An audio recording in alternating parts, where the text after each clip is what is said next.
अरे रत्नो, क्या कर रही है तू? जरा आराम से जा।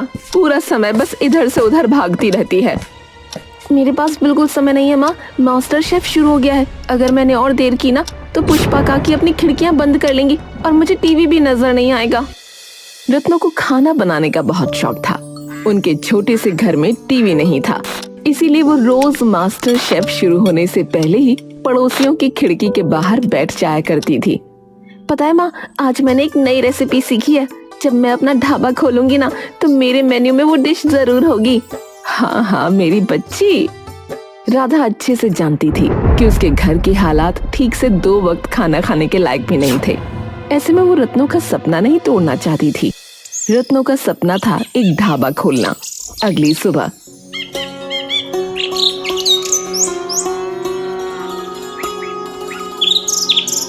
अरे रत्नो, तू सुबह सुबह कहाँ चली गई थी बेटा? रोज सुबह तू मंदिर जाती है। मैंने मंदिर भी जाकर देखा, लेकिन वहाँ भी नहीं थी तू। कहाँ गई थी? माँ, मैं काम की बात करने गई थी। कौन सा काम? कैसा काम? कल तो तूने मुझे कुछ बताया ही नहीं इस बारे में। माँ, ये एक ऐसा काम है जिससे मेरे सपने की तरफ मैं एक कदम और खींची चली जाऊंगी और घर में पैसे भी आएंगे। लेकिन रुको रुको, बताती हूँ। मैंने पूरी रात इस बारे में सोचा माँ। मैं खाना बनाने का काम शुरू करूंगी। अभी मेरे पास जगह तो नहीं है, इसीलिए मैं सबको होम डिलीवरी दूंगी। मैं जानती हूँ इस काम में पैसे लगेंगे, इसीलिए जमींदार से थोड़े पैसे उधार लेने गई थी। उसे मैंने मेरा काम अच्छे से समझा दिया, इसीलिए उसने मुझे उधार भी दे दिया। जल्दी ही जब मेरे पास पैसे आ जाएंगे ना तो पूरा चुका दूंगी। घर घर जाकर खाना डिलीवर करेगी, ये बात तो ठीक है, लेकिन तू पैसे उधार लेने जमींदार के पास क्यों गई, वो भी अकेले? और बेटा, अगर तेरा ये काम न चला और तू ढाबा न खोल पाई तो? अरे माँ, वो क्या कहते हैं ना आजकल, मैनिफेस्ट। हाँ, मैनिफेस्ट। अब जब तक मैं रोज मेरा ढाबा रत्नों का ढाबा नहीं बोलूंगी, तब तक मेरा अपना ढाबा कैसे बनेगा? और वैसे भी माँ, शुरुआत तो छोटे काम से ही होती है ना। और आप ही तो कहती हो कोई काम छोटा या बड़ा नहीं होता। और रही बात उस जमींदार की, तो उससे कौन डरता है? मुझे मेरी प्यारी बेटी पर बहुत गर्व है। अगली सुबह रत्नो जल्दी उठकर खाना बनाती है और फटाफट गली गली बेचने निकल पड़ती है। क्या क्या है तेरे इस टिफिन के अंदर? जी कहिए ना, आपको क्या खाना है? मेरे पास सब कुछ है, दाल, रोटी, छोले चावल, रायता। आज मेरी जरा तबीयत खराब है, खाना नहीं बना पाऊंगी। 5 लोगों का खाना दे दो। जी, इसके 100 रुपए हो गए। अरे वाह, इतने सारे खाने के सिर्फ 100 रुपए? ये लो तुम्हारे पैसे। रत्नो ने बहुत मुस्कुराकर अपनी पहली कमाई को माथे से लगाया और आगे बढ़ गई। ऐसे ही शाम ढल गई और अंधेरा छा गया।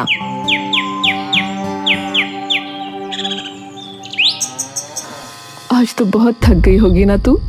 हाँ माँ, लेकिन ये थकान तो कुछ भी नहीं है। ये देखो, आज इतने सारे पैसे कमाए मैंने। ऐसे ही धीरे धीरे जोड़कर एक ढाबा जरूर खोलूंगी।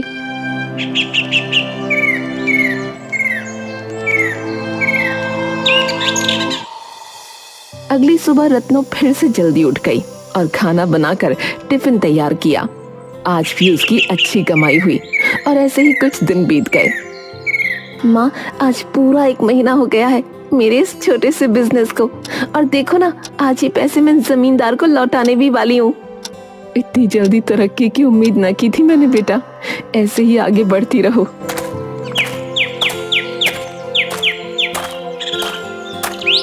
उसके बाद रत्नो जमींदार के पास उन पैसों को वापस देने जा पहुंची।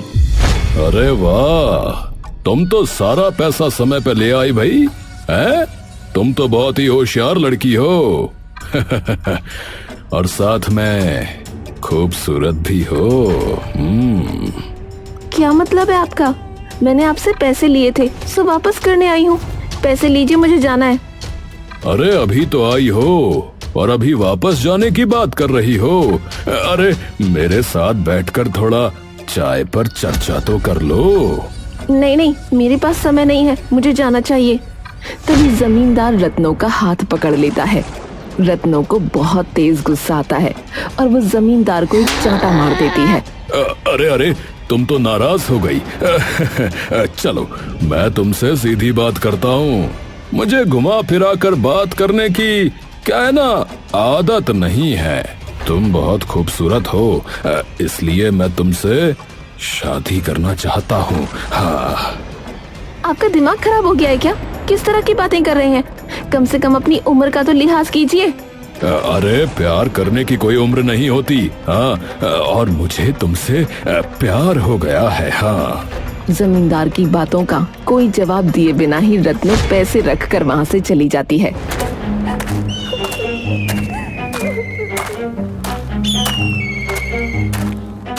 जमींदार एक बहुत बड़ा गुंडा था। रत्नो की माँ घबरा ना जाए इसलिए उसने सोच लिया था कि वो ये बात अपनी माँ को नहीं बताएगी। वो बड़बड़ाते हुए घर की ओर जा रही थी, लेकिन तभी रास्ते में उसने एक बुजुर्ग आदमी को देखा।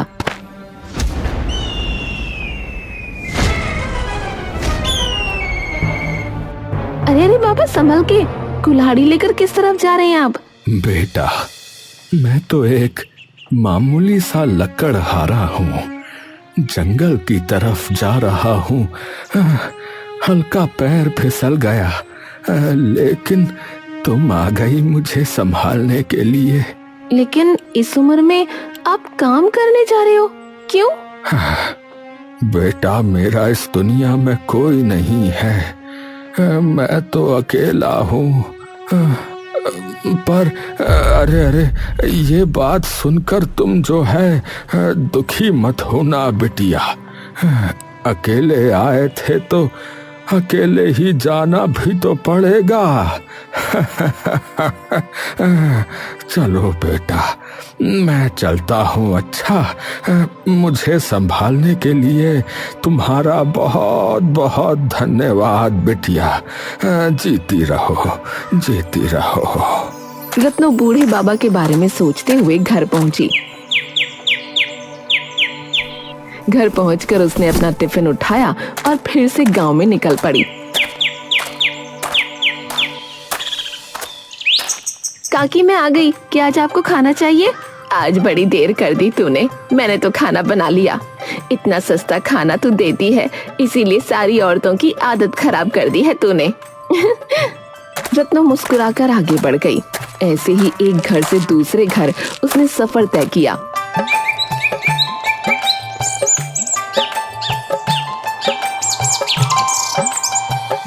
शाम को जब वो जंगल के बाहर से गुजर रही थी, क्या वो बूढ़े काका अपने घर जा चुके होंगे? मुझे उनका घर पता होता तो मैं उन्हें खाना जरूर देकर आती। कि तभी पीछे से आवाज आई। अरे बेटी, अरे अरे तुम यहाँ? अरे बाबा, आप यहाँ? मैं आपके बारे में ही सोच रही थी। बेटी, मैं काम खत्म करके घर को ही जा रहा था, लेकिन तुम क्या सोच रही थी मेरे बारे में बेटी? बाबा, क्या आपने कुछ खाया? अरे मैं भी कितनी पागल हूँ, अभी तो आपने बताया कि आप काम खत्म करके आ रहे थे। ये लो, मैं आपके लिए खाना लेकर आई हूँ, खाना खा लो। बेटी, खुशबू तो बड़ी अच्छी आ रही है इसके अंदर से। ये खाना तुम मेरे लिए लाई हो? मुझे खाना देने के लिए तुम्हारा बहुत बहुत धन्यवाद बिटिया। लेकिन देखो, रात काफी हो गई है, तो तुम जो है समय पर घर चली जाओ बिटिया। रत्ना मुस्कुराकर घर आ गई। अब तो सोने का समय हो गया है और तू क्या कर रही है बैठकर? माँ, पैसे जोड़ रही हूँ, सोच रही हूँ ढाबा जल्दी से ही शुरू कर लूँ। जमींदार का कर्ज भी उतर गया है और ये काम करते हुए भी कितना समय हो गया है कि मैंने कुछ जमा पूंजी इकट्ठा की है। कल जाकर एक जगह देख लूंगी। ऐसे ही तरक्की करती रह बेटा, तुमने ये सब अकेले हासिल किया है मेरी बच्ची। आपका आशीर्वाद जो है मेरे साथ।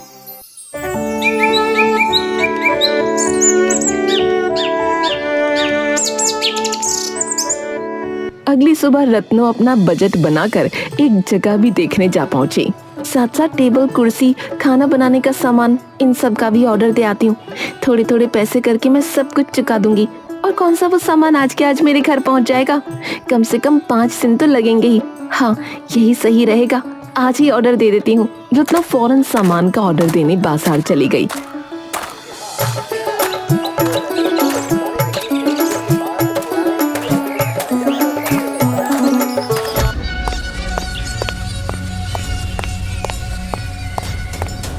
तभी पीछे से उसके घर जमींदार आया। अरे जमींदार साहब, आप यहाँ? सब कुछ ठीक तो है ना? अगर कोई काम था मुझे ही बुला लिया होता। देखिए, काम तो बहुत जरूरी है, लेकिन उस काम के लिए मेरा आना ही ठीक था। माफ कीजिए, मैं आपकी बात समझी नहीं। देखो भाई, मैं सीधी बात करता हूँ। मुझे तुम्हारी बेटी पसंद आ गई है, समझी? और मैं उससे शादी करना चाहता हूँ। और मैं तुमसे इस बात की इजाजत लेने नहीं आया हूँ, बल्कि मैं तो ये तुम्हें बताने आया हूँ। तो जो है, मेरी बात सुनो और शादी की तैयारी करनी शुरू कर दो, समझ गई? तेरा दिमाग खराब हो गया है जमींदार। मेरी बेटी तेरी बेटी की उम्र की है। अरे भगवान से तो डर। मैं चाहे मर जाऊं, लेकिन मैं तेरी शादी अपनी बेटी से कभी ना होने दूंगी। ऐसा कहकर रत्नों की माँ ने भी जमींदार को एक जोर का तमाचा लगा दिया। जमींदार गुस्से से लाल हो गया। ये थप्पड़ तो माँ बेटी को बहुत महंगे पड़ेंगे बुढ़िया। 2 हफ्ते का टाइम दे रहा हूँ। 2 हफ्ते के अंदर अंदर मैं तेरी बेटी से शादी करके दिखाऊंगा। ऐसा कहकर जमींदार वहाँ से चला जाता है। तभी अचानक न जाने रत्नों की माँ को क्या होता है, वो बेहोश हो जाती है।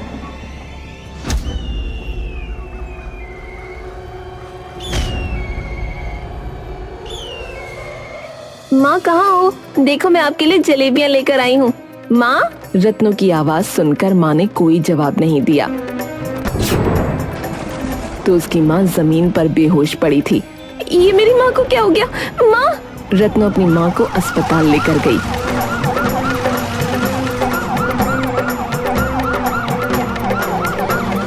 थोड़ी ही देर की जांच के बाद डॉक्टर ने रत्नो से कहा, देखिए, अगर आप समय पर हमारे पास आती तो दवाइयों से इन्हें ठीक किया जा सकता था, लेकिन अब तो बात आगे बढ़ चुकी है। क्या मतलब है आपका? क्या हुआ है मेरी माँ को? देखिए, शायद आपको पता नहीं चला, लेकिन इनकी एक किडनी खराब है।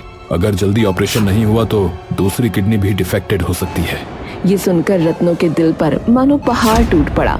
बहुत हिम्मत जुटाकर उसने डॉक्टर से पूछा, डॉक्टर, इसका कोई उपाय है? देखिए, जल्द से जल्द इनका ऑपरेशन करना होगा, और ऑपरेशन में कम से कम 2 लाख तो लग ही जाएंगे। और आप जितना ज्यादा दिन डिले करेंगी, उतनी ही आपकी माँ को परेशानी होगी। रत्नो हिम्मत हार चुकी थी। ये क्या कर रही है तू रत्नो? तू हिम्मत नहीं हार सकती। तेरी माँ जिस हाल में है, माँ ने कभी जिक्र ही नहीं किया कि उन्हें क्या परेशानी है। मुझे माँ के लिए मेहनत करनी ही होगी। ये पैसे तो मैंने ढाबे के लिए रखे थे। शायद इस जिंदगी में रत्नों का ढाबा ना खुल पाएगा।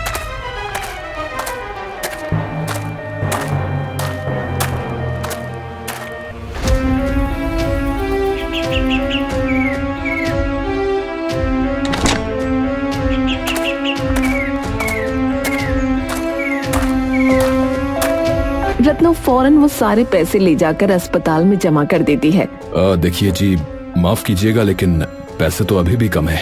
इसमें 70,000 की और जरूरत पड़ेगी। डॉक्टर, मैं जल्दी से जल्दी पैसों का इंतजाम कर लूंगी, लेकिन आप मेरी माँ को अस्पताल में एडमिट रखना। यहाँ कम से कम उनका इलाज तो होता रहेगा। घर पर तो उनकी देखभाल भी नहीं कर पाती मैं।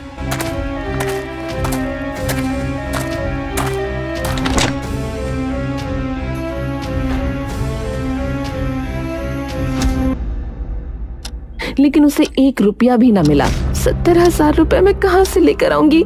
हे भगवान, ये कैसी चुनौती खड़ी हो गई मेरे सामने।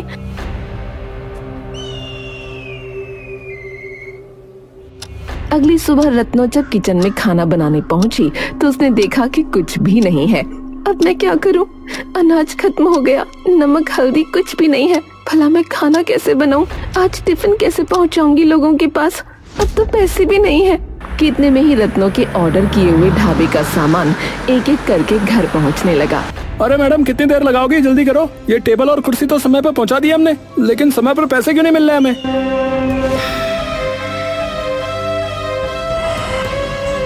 भैया, हाथ जोड़कर माफी चाहती हूँ, लेकिन आप ये सामान ले जाइए। अब मुझे इसकी कोई जरूरत नहीं है। अरे अगर नहीं लेना था तो ऑर्डर कैंसिल कर देती। फालतू में इतनी मेहनत करवा दी। यहाँ तक आने के 50 रुपए हो गए। लाओ 50 रुपए दो। लेकिन मुझे ये ऑर्डर नहीं चाहिए। अरे ऑर्डर नहीं चाहिए तो क्या हुआ? यहाँ तक तो पहुँच गया ना ये सामान, हमारे साथ वापस जाएगा। लेकिन यहाँ आने तक के भी तो 50 रुपए लगते हैं। लाओ दो। रत्नों के पास आखिरी 50 रुपए का नोट था, जिसे रत्नों को उस आदमी को देना पड़ा। कोई भी रास्ता नजर नहीं आ रहा। भगवान मेरी मदद करो, प्लीज मेरी मदद करो भगवान। रत्नो अपने घर के बाहर बैठकर आंसू बहा रही थी। माँ के अलावा कोई नहीं है मेरा इस दुनिया में।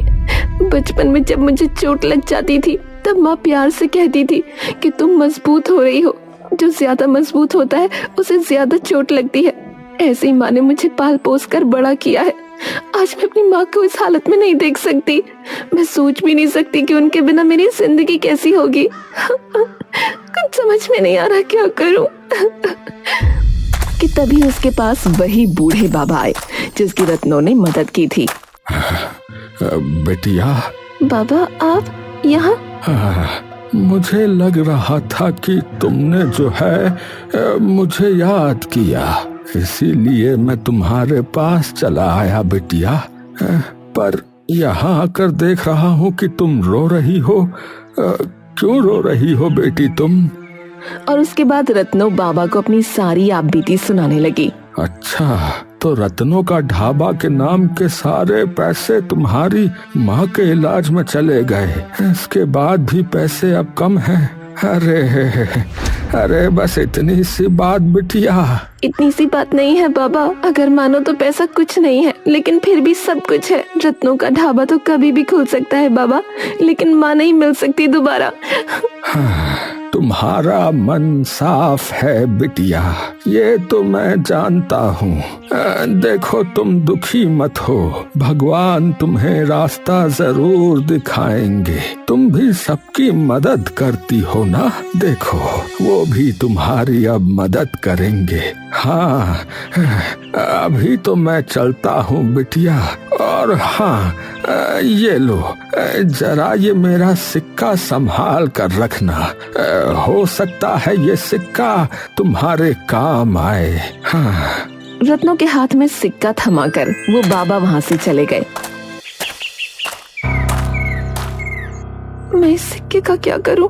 रत्नो अपनी माँ को देखने के लिए अस्पताल पहुँच गई। देखिए, मैंने कहा था ना आपसे कि पैसों का इंतजाम कर लीजिए। अगर उनका ऑपरेशन नहीं हुआ तो बहुत देर हो जाएगी। जी, मैंने पैसों का जुगाड़ कर लिया है, मैं शाम तक दे दूंगी। आप ऑपरेशन शुरू कर लीजिए। देखिए, पहले पूरे पैसे दीजिए, उसके बाद ही ऑपरेशन प्रारंभ होगा। मैं इसमें कुछ नहीं कर सकता, ये हॉस्पिटल के रूल्स हैं। एक बार फिर से रत्नो की हिम्मत जवाब दे रही थी। रत्नो दुखी मन से घर पहुंची। डॉक्टर को तो मैंने कह दिया कि शाम तक पैसे दे दूंगी। जब तक पैसे नहीं होंगे माँ का इलाज शुरू नहीं होगा। आज 3 दिन हो गए हैं, माँ को होश नहीं आया। क्या करूं भगवान, रास्ता दिखाइए। ये बोलते हुए रत्नो घर के अंदर दाखिल हुई और तभी उसने देखा कि उसकी नजरों के सामने खूब सारा पैसा रखा हुआ है। पैसे, वो भी इतने सारे। तभी रत्नो की नजर अपने हाथ में रखे हुए सिक्के पर गई। वो सिक्का खूब चमचमा रहा था। क्या ये कमाल इस सिक्के का है? पहले ही पैसे अस्पताल में जमा करवा देती हूँ। रत्नो फौरन वो पैसे लेकर अस्पताल पहुँची। अस्पताल में उसने पैसे जमा करा दिए। उसके बाद रत्नो की माँ का इलाज भी शुरू हो गया। भगवान का लाख लाख शुक्र है, अब बस जल्दी से मेरी माँ ठीक हो जाए। और वो सिक्का एक बार फिर से चमचमाया। कुछ ही देर बाद ऑपरेशन पूरा हुआ। देखिए, आपने इन्हें यहाँ लाने में बहुत देर कर दी थी, लेकिन इसके बाद भी ऑपरेशन सक्सेसफुल रहा। बधाई हो, आपकी माँ अब खतरे से बाहर हैं और सुरक्षित हैं। ये सुनकर रत्नो उछल पड़ी। क्या जरूरत थी तुझे इतने पैसे देने की, और इतने पैसे तेरे पास आए कहाँ से? लेकिन रत्नो ने कोई जवाब नहीं दिया। तो चुप क्यों है? क्या तूने ढाबे की जमा पूंजी मेरे इलाज में लगा दी? क्यों किया तूने ऐसा? अरे लोग तो एक किडनी पर भी जिंदा रहते हैं। माँ, आप क्यों परेशान हो रही हो? अभी तो मुझे खुश होने दो ना, कम से कम। आपसे बढ़कर मेरे लिए कोई ढाबा नहीं है। शाम तक आपको छुट्टी मिल जाएगी, आपको लेकर मैं घर चली जाऊंगी। रत्नो की माँ ठीक थी, पर कहीं न कहीं रत्नो उस सिक्के के बारे में भी सोच रही थी। आखिर क्या खास बात है इस सिक्के में? और वो पैसे, सिक्के का चमकना, कुछ समझ नहीं आ रहा।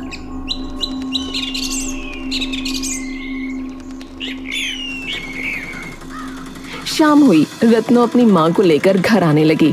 अगर तू रत्नो का ढाबा खोलती तो मुझे बहुत अच्छा लगता बेटी, पर मेरी वजह से तेरा ये सपना पूरा ना हो सका।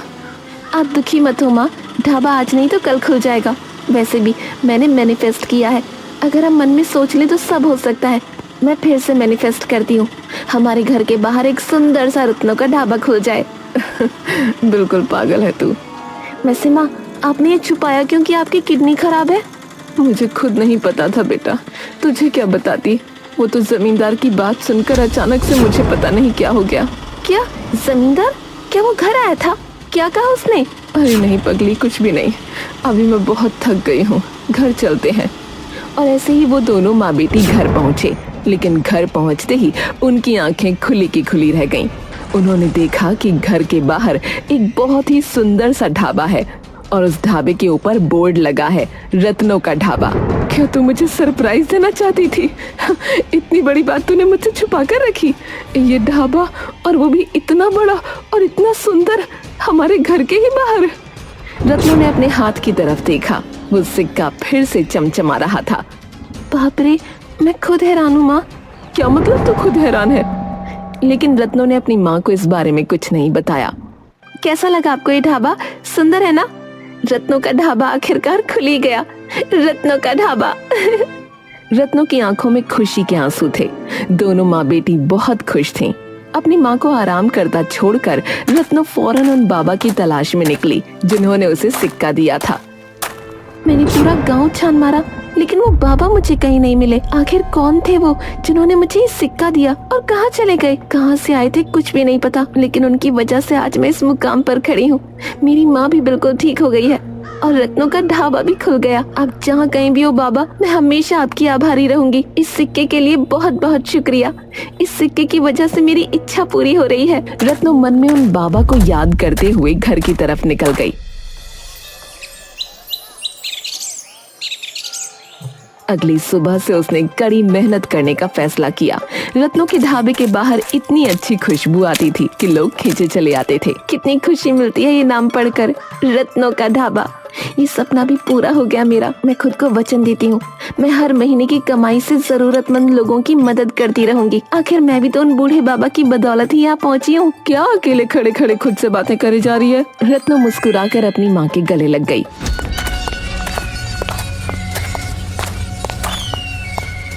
ओह, तो लगता है तुम दोनों बहुत खुश हो रही हो, हैं? देखा, मैंने कहा था ना, 2 हफ्ते पूरे हो चुके हैं और मैं यहाँ तेरी बेटी को ले जाने के लिए आया हूँ।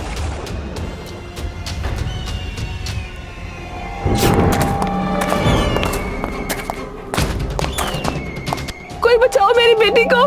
रत्नों की माँ रोने लगती है। कोई बचाओ।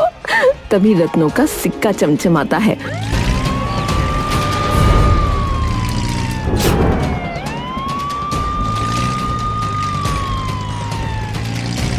माँ, जमींदार घर आया था और उसी की वजह से आप बेहोश हुई थी और आपने मुझे कुछ नहीं बताया। मैंने सोचा मैं तुझे टेंशन नहीं दूंगी, मैं खुद ही जमींदार से निपट लूंगी। लेकिन माफ करना बेटा, तेरी माँ कमजोर है। पर पुलिस को फोन किसने किया? माँ, कभी कभी पुलिस टाइम पर आ जाती है। ऐसा कहकर रत्नों हंसने लगी, फिर हाथ में पकड़े सिक्के को चूमा और खुशी खुशी अपना रत्नों का ढाबा चलाते हुए अपना जीवन खुशी से व्यतीत करने लगी।